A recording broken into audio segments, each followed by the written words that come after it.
nation whose God is the Lord. KOOL-TV, Channel 10, Phoenix. This is the CBS Evening News with Walter Cronkite. And tonight, part 2 of our investigative report, Flashes of Light, Strange Phenomena in the South Atlantic, a natural event or a man-made explosion. Good evening. President Reagan today opened his second White House news conference with some bad news for the bureaucracy. Fewer government workers and a slashed federal payroll. Leslie Stahl reports. The president started off with an announcement that he plans to reduce federal employment by 63,000 in 2 years. In just 2 years, these reductions will save the taxpayers $1.3 billion. Millions of Americans today have had to tighten their belts because of the economic conditions, and it's time to put Washington on a diet, too. He was asked when his economic program would begin to produce results. We're not promising any instant cure. We don't believe that in a matter of several months, or probably even in the first year, we're going to see more than beginning signs of recovery. But we do believe that if the economies are passed, which and they should be, and the tax program, we should begin to see some effects, I would think, by the end of the 82 year. Some reporters were threatening to boycott the news conference since questioners were picked ahead of time by lottery. But they didn't. The pre-choosing did seem, though, to sap the session of spontaneity and to produce some awkward moments for the president. And now, Jim Gerstenstang. No, wait a minute. I'm sorry. I looked at 1 instead of 3, Jim. I'm sorry. Tom DeFrank.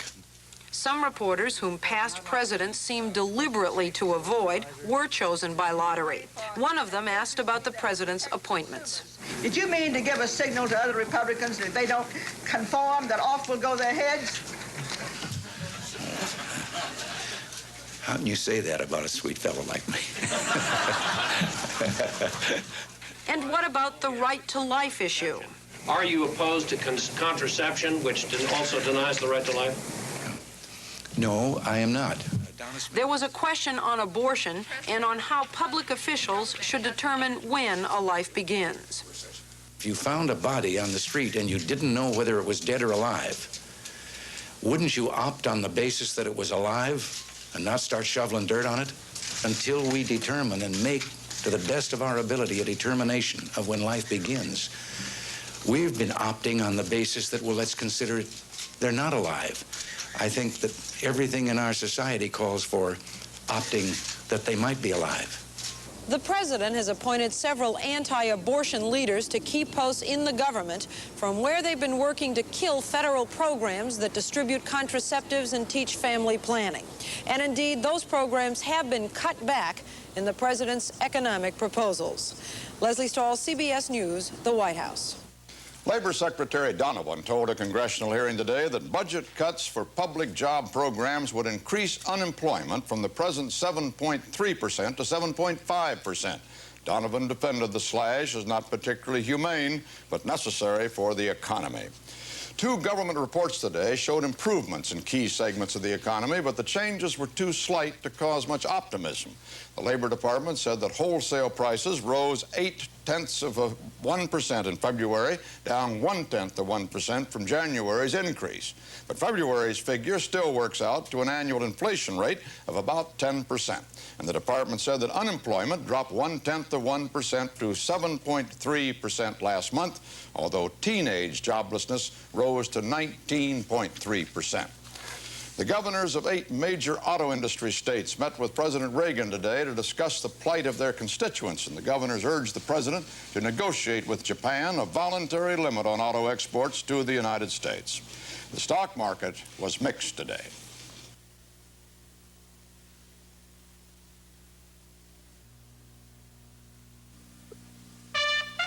People aren't looking for good mileage. They're looking for great mileage. And here it comes, Starlet, a Toyota born small to kick the gas mileage ratings on their ear with more miles per gallon. More miles per gallon of gasoline than any other car. The Toyota Starlet. A small wonder, maybe the first small wonder of the world.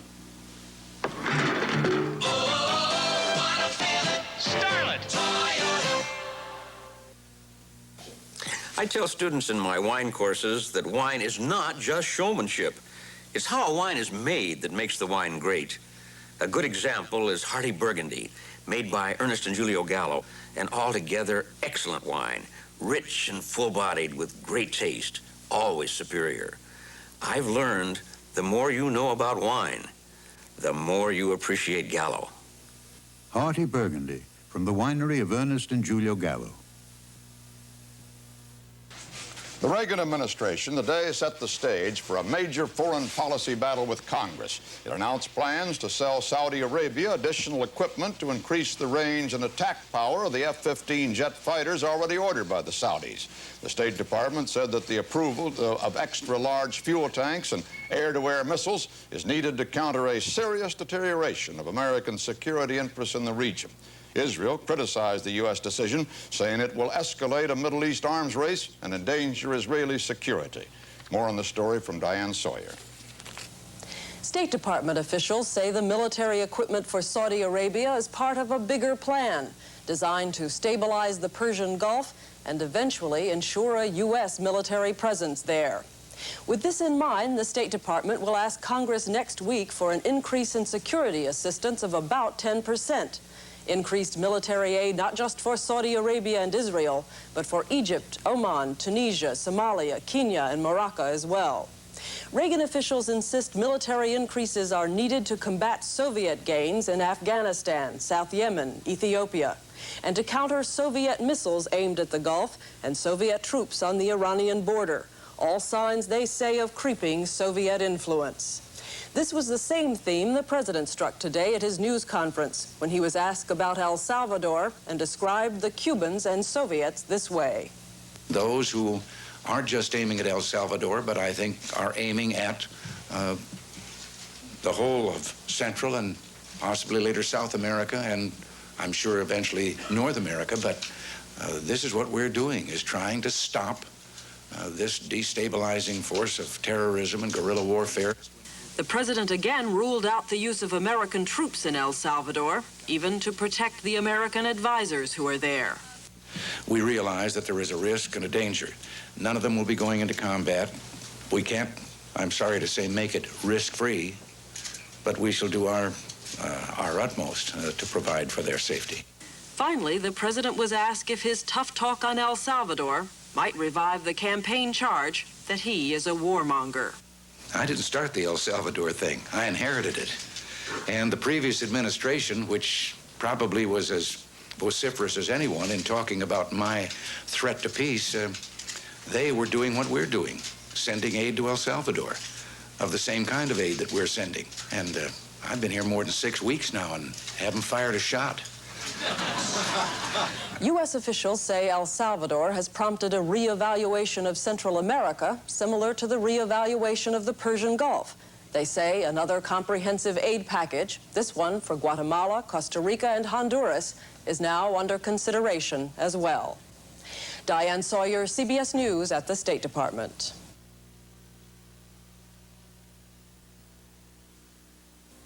There are many medications for acid indigestion or heartburn relief. Which one is right for you? For years, Maalox has been recommended most by doctors. Now, the antacid ingredients in here, plus an extra ingredient, are in Maalox Plus tablets. Really pleasant tasting and effective. And Maalox Plus tablets also come in this handy pocket pack that keeps them fresh and sanitary. Maalox Plus for acid indigestion or heartburn relief. But don't just take my word for it. Try Maalox Plus tablets. You'll find you can't do better. Miss Wolski has a headache. Not the way ever. I've had a very bad day today. Then choose one of these pain relievers. You're probably going to pick up one of these boxes and tell me this one's a better product. No, let's just compare. 2 regular strength tablets, 650 milligrams. These others, 650, 650, or 800 milligrams in a special formula, Anacin. The Anacin? The headache is gone. Anacin does work. It really does. I'm going to buy Anacin. Get the Anacin difference, tablets or capsules. The story today in Atlanta is familiar and chilling. Searchers there say they found the body of a black child in an area southeast of downtown. But they don't know if it is that of one of 2 missing black children. 19 other black children have been murdered since July 1979. The area where this body has been found is in DeKalb County, where another body was found just 3 weeks ago. The Supreme Court has refused to block the scheduled execution of convicted murderer Stephen Judy. The Indiana State Supreme Court and the State Clemency Commission also refused appeals on Judy's behalf. Governor Robert Orr has said he will not intervene, all of which makes it appear likely that Judy will die Monday. And that's fine with Judy. Bob Fall reports. Steve Judy is ready to die for what he did. The 1979 rape and murder near Mooresville, Indiana, of a young mother, and the murder in panic of her 3 young children. I'm not responsible anymore for what I do. You know, so they've got their chance now, they better kill me. And he should be killed, says the man whose family Steve Judy destroyed. In my mind, Stephen Judy's an animal. But to his adopted family, Steve Judy is also a victim, product of a broken home, a high school dropout, who never got the help that he needed. There's an emotional, a loving guy there. He knows that something's wrong with him. He said society's not ready to deal with people like him. What society was ready to do was sentence him to die in the electric chair, and Steve Judy would rather that than spend the rest of his life in a cell. You know, I'm not fighting them over this. You know, so they've got to do it now. But the American Civil Liberties Union says executions are morally, legally, and socially wrong, and is desperately trying to stop Judy's, even though he's told them not to. He is not a very good judge of what is in his own best interest. His wishes are not the issue. What is involved here is not a suicide by Stephen Judy, but an official, ceremonious homicide by the state of Indiana. So the issue here is not just a troubled, violent man. There's no sorrow in me. The issue is also capital punishment. It may to some be revenge. To us, it's a necessary deterrent, and it's also the only way to prevent these kinds of people from coming back to threaten society, to kill again.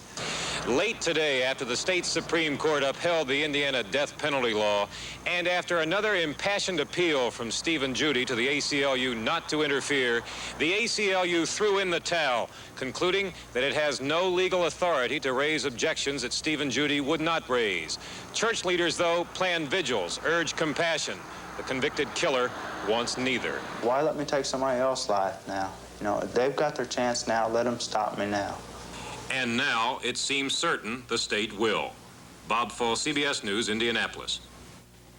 Aaron Lee Owens said today, "I don't know how I feel. I really don't know how I feel." But he insisted, "I'm not mad at anybody." But almost a decade ago, he was one of 2 men convicted in a drug-related murder. And as Jerry Bowen reports, Owens has more reason than most to be angry with the system. Aaron Lee Owens walked into an Oakland courtroom today, 9 years of prison behind him for a double murder he did not commit. A man convicted by perjured testimony and his own remarkable resemblance to the real killer, who police say is still at large. His relatives were in the courtroom too, as the original sentencing judge, who declined to be photographed, set Owens free. If you were wrongly convicted, we cannot repay your loss. But we can say with some pride that the same system which found you at fault can now set you free. Owens was embraced by his mother, mobbed by reporters as he took his first steps toward freedom. Freedom won by the original prosecutor in the case, who later successfully fought for Owens' release. I want to make a statement, and that's that I'm not going to spend too much time with you people because I want to get out of here and see what it's like to be free. And after nearly a decade in prison, Owens, who admits his past has been one of crime, police say one of drug dealing, Owens, also known by a half-dozen aliases, had his own thoughts on the system. I'll never forget. I was 28 years old, and they threw me in Folsom Prison. I've been stabbed, I've been in riots, I've been fighting and didn't even know what I was fighting about. I just had to keep people from fighting. These things wouldn't have happened to me if it wasn't for those people not doing their job properly. Not only did Owens know he was innocent, but during his prison years actually learned the identity of the alleged killer from his co-defendant in the case. But for reasons he could not explain today, reasons based on that prison moral code which brands forthcoming inmates as snitches, Aaron Lee Owens refused to talk. Owens' release came only when the co-defendant, still in prison, identified another man as his alleged partner. Jerry Bowen, CBS News, Oakland. Researchers estimate that over the past 3 decades, millions of women have been treated with synthetic hormones to prevent unwanted abortions. In the past, studies have shown that exposure to the hormones before birth makes animals more aggressive as adults. Now, a new report by a Rutgers University psychologist in Science magazine says the same thing could happen to humans, that up to 12 million persons whose mothers use the hormones have a much greater potential for aggression than others. But the study adds, in humans, such behavior would be tempered by learning, experience, and other environmental factors.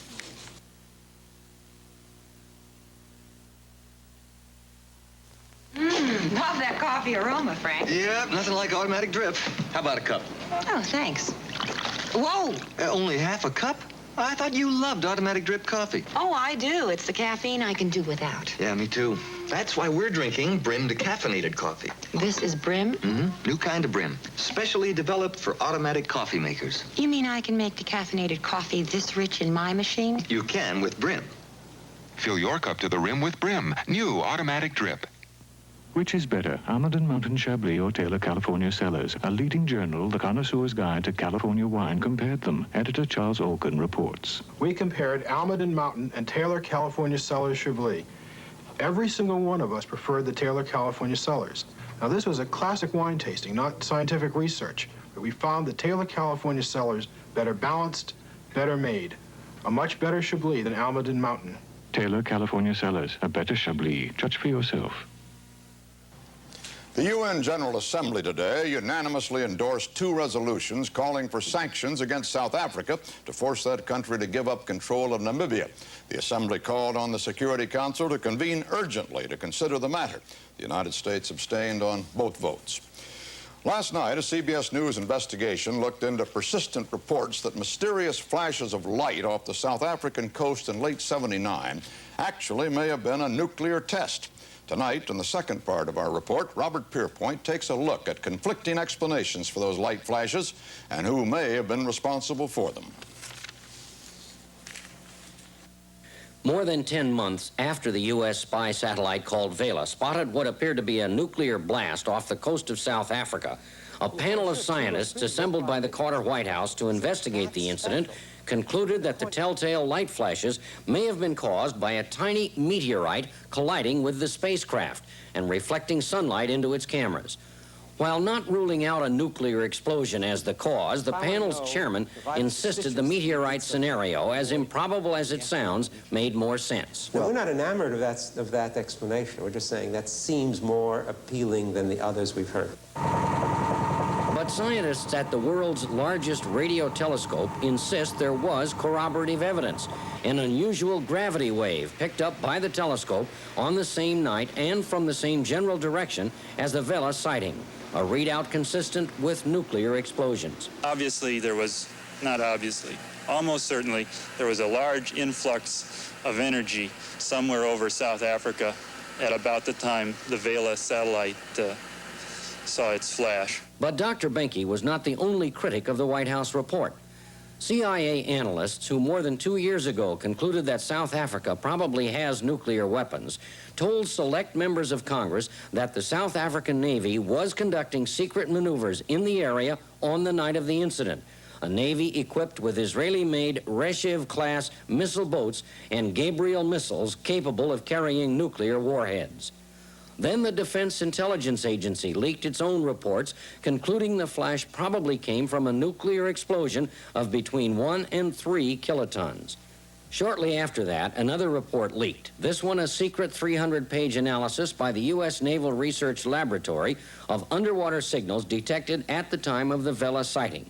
The lab's director concluded the signals were detected at the right times and had the approximate characteristics of a nuclear explosion. The evidence is strong enough to make the case in its own right.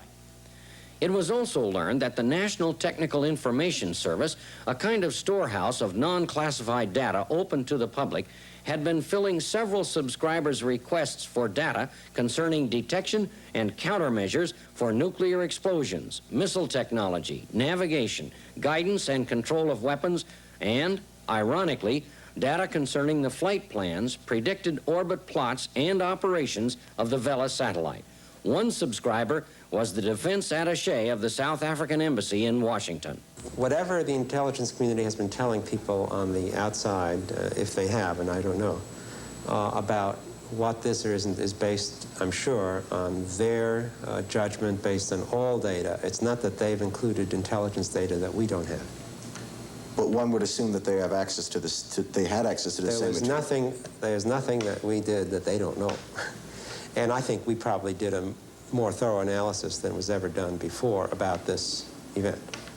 All right, and yet... There's nothing that they know, to my knowledge, and I'm quite sure is correct, that they have that we don't know. All right, and yet... People can come to different judgments on the same data. And apparently have. The Central Intelligence Agency, Defense Intelligence Agency... I think I'd be a little careful about that. You better be sure that you're saying the agencies have, not individuals within the agencies. I'm saying analysts within the Central Intelligence Agency. That may be the case, but the Defense Intelligence Agency. That may be the case. There are, as I said, different people looking at the same data. I'm sure can come up with somewhat different judgments. We're not definitely saying it wasn't, and they're not definitely saying it was. But the question persists. Did the White House withhold information from Dr. Ruina and the panel? On January 21st of this year, London's respected newspaper, The Economist, published an anonymous dispatch labeled confidential in its Foreign Report newsletter, concluding, Israel now has as many as 200 nuclear weapons, and that the Israelis have indeed been cooperating with South Africa and Taiwan on the developments of missile delivery systems. Information confirmed to CBS News by intelligence sources. The Economist dispatch goes on to say, Foreign Report believes President Carter withheld intelligence reports about this cooperation from the independent panel of experts. Israel and South Africa have issued routine denials. That was followed weeks later by reports of another unusual incident in the South Atlantic, this one a flash of infrared radiation detected by an early warning satellite last December 15th. A Johannesburg newspaper quoted U.S. intelligence officials as saying it was caused by a nuclear explosion. But the State Department and the Pentagon blamed a meteor. We believe that the event, quote event, was natural and not man-made. The December incident has not caused the White House panel to reevaluate its conclusion that a meteor probably also caused the September 1979 flash. Dr. Leonard Weiss of the Senate Subcommittee on Nuclear Proliferation told CBS News he was skeptical about that finding 6 months ago. I'm a little surprised at the zeal with which some people have tried to bring to the question of proving that this was not a nuclear event. Certainly there is, it does present, if it was a nuclear event, it presents a great political problem for the United States. And how we deal with it would not be the easiest question to ask of somebody. And I don't think it is possible to lay to rest this event with a report that indicates that a group of people feel that the probability of its not being a nuclear event is perhaps greater than half, and on that basis we all ought to forget about it and go to sleep. The Reagan White House plans no further investigation of either incident. Robert Pierpoint, CBS News, Washington. The Polish government today continued its crackdown on dissidents, charging 4 of them with seeking the violent overthrow of the country, an offense that could mean death. Meanwhile, Poland's largest independent union, Solidarity, reacted defiantly to Soviet orders that the labor rebellion be curtailed. Union leader Lech Walesa said that no one can accuse us of being cowards and pledged to continue efforts to oust dishonest government officials. Walesa has been trying to keep labor peace, traveling around the country to resolve local disputes before they become national issues. In Kabul, Afghanistan, gunmen who for 5 days have been holding a hijacked Pakistani plane with 116 persons aboard, including 6 Americans, shot one of the hostages today and threw him onto the runway. The victim, a Pakistani diplomat, died in a Kabul hospital 2 hours later. The 3 hijackers gave Pakistan until tomorrow morning to meet their demand that about 90 of their friends and relatives be released from Pakistani jails, but they didn't say what they would do then. Space officials said today our confidence is growing, and so they said that given no new surprises and no new problems, the maiden launch of the Space Shuttle Columbia should take place on schedule during the week of April 6th. Earlier this week, problems repairing the external fuel tank threatened another delay for the shuttle, already 3 years behind schedule. And given the possibility of another hitch, an official cautioned, my personal opinion is the launch will be sometime in mid-April. If one Rolaids tablet isn't always enough for your acid indigestion, watch this Tums demonstration. 1 Rolaids and 1 Tums tablet are added to stomach acid. Both neutralize the acid. But on those occasions when your stomach has even this much more acid, Tums can still absorb it. Rolaids can't. Because tablet for tablet, Tums neutralizes 1/3 more acid than Rolaids. For acid indigestion and heartburn, all you may need is this, Tums. The great All-American Workshop sale is back. Special offers on name brand tools you want most for your home and car. Like these Cooper Group tools. Get this handy Little Nick utility hacksaw free when you buy a Lufkin Ultralock measuring tape. And get this 8-inch Nichols and file free when you buy Wiss Metal Master snips. So don't wait. Visit a participating hardware home center store now and save at the great All-American Workshop sale. This is my last broadcast as the anchorman of the CBS Evening News. For me, it's a moment for which I long have planned, but which nevertheless comes with some sadness. For almost 2 decades, after all, we've been meeting like this in the evenings, and I'll miss that. But those who have made anything of this departure, I'm afraid, have made too much. This is but a transition, a passing of the baton. A great broadcaster and gentleman, Doug Edwards, preceded me in this job, and another, Dan Rather, will follow. And anyway, the person who sits here is but the most conspicuous member of a superb team of journalists. Writers, reporters, editors, producers, and none of that will change. Furthermore, I'm not even going away. I'll be back from time to time with special news reports and documentaries, and beginning in June, every week with our science program, Universe. Old anchormen, you see, don't fade away. They just keep coming back for more. And that's the way it is. Friday, March 6th, 1981. I'll be away on assignment, and Dan Rather will be sitting in here for the next few years. Good night.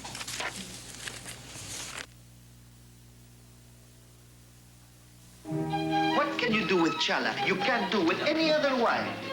Celebrate. You know why I refrigerate? Because my friends love to celebrate. This setting should indicate that we know how to celebrate. Hello, darling. Chala Lambrusco, Bianco, and Rosato have such a bright, clean taste. Every sip's a celebration. Their wine list is first rate. All it says is, celebrate. What a taste to celebrate. This spring, there's a fresh new look in sportswear. Presenting the 81.5 Sports Hardtop from Toyota. The very latest in sporty good looks. The new roofline, open, airy. The interior, beautifully smart. And the trunk, very private. But best of all, beneath its sporty exterior, this is a Toyota Corolla. And it acts like one. New Corolla!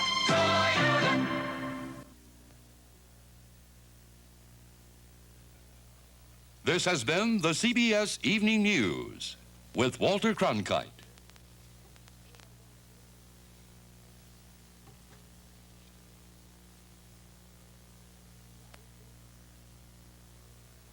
Johnny Miller's